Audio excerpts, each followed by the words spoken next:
Hi, welcome to Salem Week in Review. I'm Ron Blankenbaker, and I'm your host. You may know me here in Salem. I write a column for the Statesman Journal newspaper. Today, I have my sidekick from the Capitol, Bob Valdez, president of the Capitol Press Corps, and the operator of Oregon Audio News. That's the commercial for you, Bob. Thank you very much. And our guest today is Dan Vander Ploeg, and I hope I'm pronouncing that right, Dan. Very good. And yes. you may notice we have an empty chair here today. The empty chair we had hoped to be occupied by Mr. Ed Hickam. Mr. Hickam, like yourself, is a candidate for governor. These are the two other names on the ballot. There are folks out there, people, that are running for governor besides Denny Smith and John Kitzhaber. Dan Vander Ploeg is one of them. He's been good enough to come here today, and we want to find out a little bit about yourself. First, Dan, can you just give us a little synopsis of your life, so to speak? In 20 words or less. Yes, I was born and raised in Chicago, came to Oregon 20 years ago, and have lived in Tigard ever since. I used to be in the auto parts industry. I've been a technical editor for the last 10 years, worked with computer manuals and electronics and such, and been a libertarian all that time. This is the first time I've run for office. I tried to say no, but they managed to convince me this year. Well, now, the Libertarians, you don't have a primary. You select by convention, is that correct? That's correct, yes. And you had a convention, your best friends or whatever, and now you're on the ballot. Right. Last time around, we had a fellow by the name of Fred Orther, 1990. Fred got 1.3% of the vote, I think, in an election that was won by Barbara Roberts. Is there some kind of a masochistic tendency here? You have to wonder, don't you? Yes, why are we doing this? And now that I've been into this for a while, I've discovered it is a terrible lot of work. It takes all of your spare time. As you know, Smith and Kitzhaber are full-time candidates. I'm just a normal guy with a family and a job, so it's a pretty heavy load on me. You're not getting much time for technical editing these days? Well, I give my employer all of his time. He pays me, he gets my 40 hours a week and then some. On the rest of the time, I try to take care of my family, and what's left over goes to politics, and that's all I have time for. As to whether it's masochistic, we think there is value in it. We're bringing a message to the public. We're also presenting ideas which are frequently adopted by the mainstream after a few years. A lot of our ideas, which sounded pretty outrageous 20 years ago, are now expounded by the major candidates. Could you give me a couple of examples? Well, for instance, taxes. We were talking about cutting taxes a long time ago, and this year you'll find no major candidate who is not maintaining that he will not raise taxes.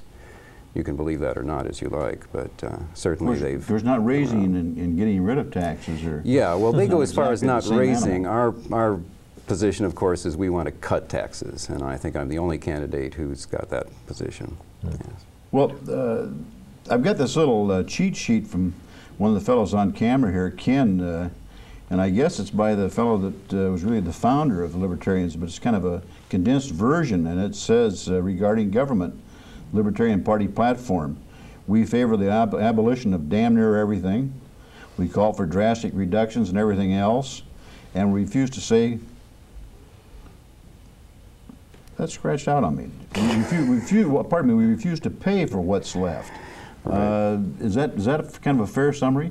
That certainly gets the flavor across. We consider ourselves the descendants of the Founding Fathers. Our notion is that government should be strictly limited, that their functions are laid out in the Constitution, and that is the only proper function of government, is those chores that they're given in the Constitution. Over the years, they've taken on a lot of other jobs, and we can see why the way the incentives are structured. A politician always wants to spend more money. It's like any manager, it gives him more power. So they've been busy convincing us for the last 100 years that they should do more for us. Unfortunately, they typically don't do it too well. But they've managed to, inch by inch, up that budget until now you wonder how it happened, but suddenly half of all that you make goes to the government. We think it's time to turn it around. So yes, we'd like to abolish almost everything. The trick for a libertarian who actually gets elected, of course, is to do it smoothly, to see that there's the least dislocation. We don't want innocent people to suffer because of the 100 years of building up to the socialism that we have today. Well, when you say abolish government, there are a lot of things there that, I mean, I know I'd think ordinary citizens might suffer, you know, because a lot of government is jails. Well, that's why it's government is mental hospitals. Not the policy of the Libertarian Party to abolish the government, but to limit it to those functions which we cannot manage to perform in the free market. Most people are of the opinion that that includes such things as national defense, the courts, and the police. We can argue about whether that's true or not, but indeed our official policy is to support the Constitution. That's what government's for, that's what it should do. The jobs that are given to it in the Constitution are the ones that we'll support. Okay, but it seems to me that the Libertarian candidates, basically you're here to make a statement. I find it hard to believe personally that you're an intelligent fellow, you think you're going to get elected. We say Mr. Arthur last time out got a little more than 1% of the vote. That's almost even not enough to be in a spoiler role. It's embarrassing, yes. Well, but it's not. I guess it's not embarrassing if you think you get an opportunity to state some principles and that sort of thing. For us, there are several levels of winning. If we maintain our ballot status, obviously that's important. That's a win for us, and it takes 1% to do that. So Fred Arthur served the function. He squeaked in there, kept us on the ballot, and that's important. It's a lot easier nowadays than it used to be, but getting on the ballot by petition drive is just time-consuming. It saps your energy, your money. Okay, so if you did maintain that, you say you'd have to have a petition drive, you'd have to go out and get how many signatures? I think it runs around 100,000 or so. That's a lot of work. Yeah. A lot of work. And if either you pay for it and it's expensive, or you get a lot of volunteers to spend their time doing that, so they're not doing something else. Well, so that's the first level. The other one, of course, is to get our message across. Now, if you want to talk politics, the way you do it is by campaigning. People don't ordinarily just sit around talking politics every day over coffee. So if you're doing something political, that gives you the opportunity to talk politics, to convince people that the proper political philosophy is minimal government. So this is our big opportunity to talk politics, which is something Libertarians like to do a lot. Well, now, practically speaking, you will be involved in some of the joint appearances. I won't stoop to calling them debates. With the major candidates, right, so to speak. How many of those will you be on? Every one I can get into. Well, have you got a ballpark answer? Is it 3 or 4? Or? At this point, there's 2 committed. There's one in Medford, there's one in Eugene. The League of Women Voters wanted to have 3. The one in Portland is still up in the air. It depends on one of the majors committing to it. That was the Portland City Club. I think that's who is sponsoring it there. Yeah. Getting back, in the past, we looked at the 1990 race. Al Mobley was an independent, and he played a spoiler role at that time. I'm curious, who do you think that you might draw some votes from either Smith or Kitzhaber, or a little bit of both? Or sure, a little what's your bit feelings of both. there? Libertarians come from both sides of the spectrum. The essence of the philosophy is it's got the fiscal attitude of the Republicans and the socially liberal attitude of the Democrats. And so we do have people from both sides of the political spectrum, and we expect to draw from both. At this point, since Mr. Kitzhaber is in the lead, I'm focusing on him. He's the guy who's got the votes, so he's the guy I want to take votes from. Sure. We saw a lot of talk this week on the ballot measures with the focus on Denny Smith, and him not taking a position, and him flip-flopping and taking a position. What's your feelings on these? Is this something that's useful to voters? And let me pose the question to you as well, your position on the Measure 13, the gay rights measure. Sure. I oppose Measure 13. I think it's discriminatory and therefore would violate our other provision in the Constitution calling for equal treatment. Libertarians have a long policy of being tolerant, and that hasn't changed. The thing that inspired Measure 13, of course, is that there's a large number of people who don't want their children taught by homosexuals in the public schools. Sorry, folks, but there's nothing that can be done about that. These are the They've been there public for a long schools. time. Yeah. They've been there. They're just now coming out, of course, and admitting they're there. But in any case, you have to have equal treatment in the public schools, and that's why the real answer for these people is school choice, which is another one of our policies. In fact, I ran into a statement by Ed Clark, who was our presidential campaign candidate back in 1980. And he talked about the same topic way back then, that there are people who have this problem, they're concerned about this, and the answer for them is to get their kids out of the public schools. Unfortunately, of course, they can't afford it. So that's where school choice comes in, and that's one of my favorites. I have kids in school. And so a lot of people have speculated why Denny Smith did his flip-flop. What are your feelings on what his motivations were, upside, downside? Do you see the polling showing that the measure might not pass and said, well, better cut his losses? And yeah, I'm curious about that too. I can only think that they found public response was not favorable when he tried to stay neutral, as it were. So obviously the OCA has been courting the Republican Party, and the Republicans, of course, would like their votes. So I'm sure that was what he was trying to do, was to get their votes by not coming out against their measure. But if they're a minority, then you go where the big votes are, obviously. That's another difference. In the candidates, the Libertarians are principled. We don't change with the breeze. We have our policies and we stick to them. And we don't take a poll and decide what our policy is this year. We've got a philosophy. It's very elaborate, very clearly stated. You want to know our position, you ask, we'll tell you. Yeah. One that you talked about, and when you kicked off your campaign, that people pay a lot of attention to, legalizing drugs. Right. Now you get a lot of static on that Sure. one. We used to get more static than we do today. It's another idea that's slowly coming around. Prohibition is just not an effective way to deal with the problem of drug abuse. This argument went on at the Oregon Constitutional Convention in 1857. There was a strong prohibitionist sentiment then. It was introduced to be put in the Constitution. They looked at the evidence and said, hey, this doesn't work. They tried it in Maine. It was called Maine laws back then. They tried this in Maine, and it simply doesn't work. You can't legislate morality. And so they didn't put it in. Keeps a lot of people employed. Yeah, unfortunately. If you remember the Untouchables series on television and a few other movies I've seen lately too, they point out there are some less obvious problems with prohibition than the fact that you have competing dealers shooting it out in the streets. You also have a tendency towards corruption of the police and the courts. There's so much money in drugs that it's possible for them to corrupt our officials. This happened in the 20s. I'm sure it's happening again now. Well, excuse me now. Are you saying that the Libertarians would legalize all drugs? That's correct.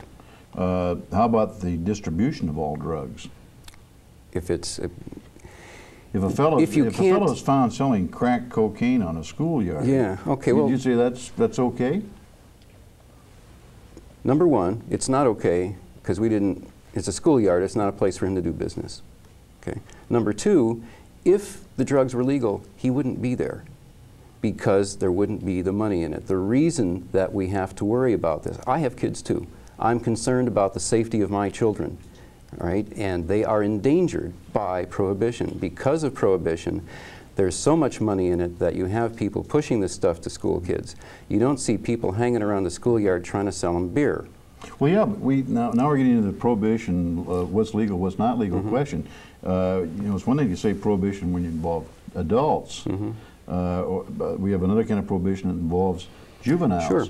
Libertarians say it's fine for juveniles to partake in alcohol. Libertarians believe drugs. that the parents have the right to control what their children do, and therefore we do not expect that children will be given access in the same way that today they're not expected to be able to buy cigarettes or alcohol. But if you want to control these things, you can do it much better if it's not illegal. When it's in the black market, you've lost control. By making it legal, you can then control it, as we do with alcohol and with tobacco today. So you lose control by making it illegal, and by ending prohibition, we can take back control, and the state can serve its proper function of protecting the citizens. Well, I hear what you're saying, but I have a hard time envisioning how this would work. We'd have to change a lot of things just besides removing the prohibition. We'd have to, I mean, one of our problems, societal problems, I think a great one is a lack of parental control, perhaps because so few parents are around their children all the time. And why is it that they're not around the children? Well, it's because you have both parents working nowadays. And why is that? It's because we're slipping into poverty as a society. And it's people hate it when their standard of living declines. It's all relative. When your standard of living is going up, no matter where you started from, as long as it's going up, you feel good. Okay? When it's going down, it doesn't feel so good. And so what happens? Mama gets a job. Suddenly you've lost a lot of your ability to supervise your children. And that goes back to taxes. As long as the government is taxing us to death, our society is poor, families are forced to have two incomes. And so we think that the increase in the average income that would result from a healthier society with less taxation would allow one of the parents to stay home and tend the kids. In this area of governmental interference, now we have some other measures on the ballot this year that get into that area. I think we have one involving child pornography. Hasn't got a whole lot of attention. I really couldn't tell you exactly what it would do either, but it's on the ballot nonetheless. I think that it defines pornography in ways that maybe our United States Supreme Court hasn't got around to yet. But I think, I may be very unfair in the way I'm saying this, and I don't have a lot of knowledge of it, except that I think it makes child pornography illegal if it's not already illegal. How would a libertarian deal with that kind of an issue? With child pornography, obviously you are not allowed to abuse children, and typically that's what's involved in child pornography. So, yeah, I believe we have adequate laws now. I haven't read the text of that one, so I can't give you an accurate opinion of exactly what this might do that's not already available through our laws. As you've been out, and of course you say you have limited time to get out and campaign, what's the #1 theme that you're hearing back from voters? Is there? I think it's crime. More so than education? Yeah, it fluctuates a little bit, of course. Education seems to be getting more attention now, and that's fine by me since education is very important to me personally. So far, I think crime has gotten the most attention. We don't like the fact that the bullets are flying on the streets, which, of course, to a libertarian is because of drug prohibition. Also, people feel disarmed. The elderly, the young, the weak are victims of this. And crime, safety, public safety is a major function of government. So that's my #1 priority. We need to be safe in the streets. I think that by ending prohibition and devoting police energies where they should be to violent criminals, we can turn this around. It's interesting, you know, we've heard so much in the last year or two about the high priority of crime on the minds of the voters, and yet independent statewide polling well, at the end of August or first of this month would indicate that education is quite a bit higher. I noticed that. Even when it's matched up head on with law and order issues, it still comes out ahead. Yeah, that was very interesting. I saw that too with some of the stuff I got from the Citizens Agenda. And, well, that's fine. Education, as I say, is another major focus for me. That may be part of a symptom of the ads that we're seeing for education now too. Is a lot of the ads for the particular ballot measure have already been appearing on the TV and radio, and so we're hearing that stirred around a little more. Maybe that influenced that a little bit. But of course. Well, I imagine the people are pouring the hundreds of thousands of dollars and hope it's influencing something. But you're talking a priority thing there again, though, where you're saying fine about education. You're saying education perhaps in lieu of some law and order. No, I want to restore law and order, and I think education goes right with that. I was talking with John Haviland, who was one of the chief sponsors of the School Choice Initiative. John is an older gentleman who is also very concerned about crime, and in his mind, that was linked with education.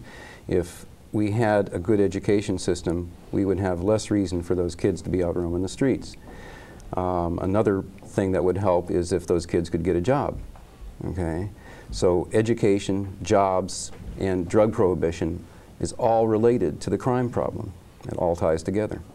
One of the things I've noticed in materials put out by the Libertarians is that the Libertarians don't have too many people in what I would call high elected office. That's true. Practically none. Yeah. Now, you've been around for quite a while as a party. Mm-hmm. Why is it that what is it that's lacking there? You can't seem to take hold. Are you guys shooting for too high of an office, or in making a statement instead of being more practical and going? The original philosophy was to gain attention and spread the message by going after the high offices, even though they couldn't win. That has changed now to where we are actually pursuing wins in the ballot booth, and in other states than Oregon we have been successful. New Hampshire has been our most notable success, where we have several people in the state legislature and numerous other people. Of course, they have a lot of people in the state legislature in New Hampshire. I think that's the second largest deliberative body in the United States. For a relatively small state, so obviously that affects it. But there has been a change in philosophy. We feel that we now have the general support to where we can begin to pursue offices that we can win. And that was my original intention, and if I hadn't been co-opted into this race, that's what I'd be doing, is going after an office that I thought I had a chance of winning. Obviously, we have very little chance of winning in the race for governor. I don't have $1 million, right? Traditional wisdom has it that it's about $1 a head if you want to get elected. So no, odds are, well, that's $1 for every person, not just per voter that you bring in, actually. I can say the last time I looked at Bob Packwood's C&E reports, I think I figured out it was about $21 a vote. Per vote, yeah. Right. Things were rising fast. Where were these successes that you referenced in Oregon? You say we've been successful in Oregon. No, I said elsewhere. in other states than Oregon. Oh, sorry. okay. Yeah, I think we only have, well, we don't have any partisan wins in Oregon that I know of at this point. We have some nonpartisan office holders, but not as part of the party. Well, you know, it's unfortunate. We had planned today to have you faced off against Mr. Hickam, the Muffler King, and he wouldn't appear with you, I guess. One of the stated reasons by his handlers was because of the Libertarians' position on the drug prohibition, or really? One of the stated reasons. The other, I guess, was that they consider themselves to be a major party candidate. We had a little disagreement on that over the phone.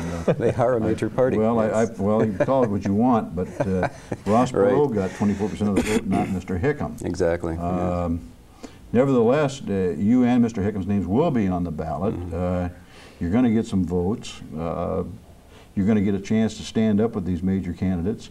What do you think is going to be the thing where you can make points or get with the audience when you're standing up there with Denny Smith and John Kitzhaber and the Muffler King, Ed Hickam? Sure. What's the number one thing where you? Well, as we've already said, these people, while they talk about not increasing taxes, unlike libertarians, they're not talking about big tax cuts. I think most people would find that real appealing. They'd like to keep their money and spend it as they see fit instead of giving it to the government. So yeah, I expect them to like that a lot. I also will be the only candidate who's really pushing school choice as an option rather than simply throwing more money at the problem, which is what the other guys are doing. Aren't you going to be pretty nervous getting up with? I mean, these guys are experienced. You bet. Politicians. Of course. You live the quiet, mannerly life of an editor of technical manuals for computers, I believe. Now you're thrown into the spotlight. Yes, it makes me nervous. Most of us would be terrified. Wow. And I really appreciate this opportunity to get a little practice in. Thank you. Well, maybe that's our function in life, is to give all you guys a little practice before you get to the big time. We think we've got a pretty good audience out there, though, and we think they're pretty discerning, believe it or not. Well, that's another thing we've got going for us in Oregon, is that we have the voters pamphlet and people read it. And it's not just name recognition, who can put out the most signs, okay? I don't know about you, but I've never run into anyone that admits they vote for an office on the basis of who had the most signs out there. So I think in Oregon, more than in other states, people go by the issues. They look at your position, and I've been getting a lot more positive response to the Libertarian position. This year has been very encouraging. In the past, It was liber who? Yeah. And your policy is what? Well, it's not like that anymore. Most people have now heard of us.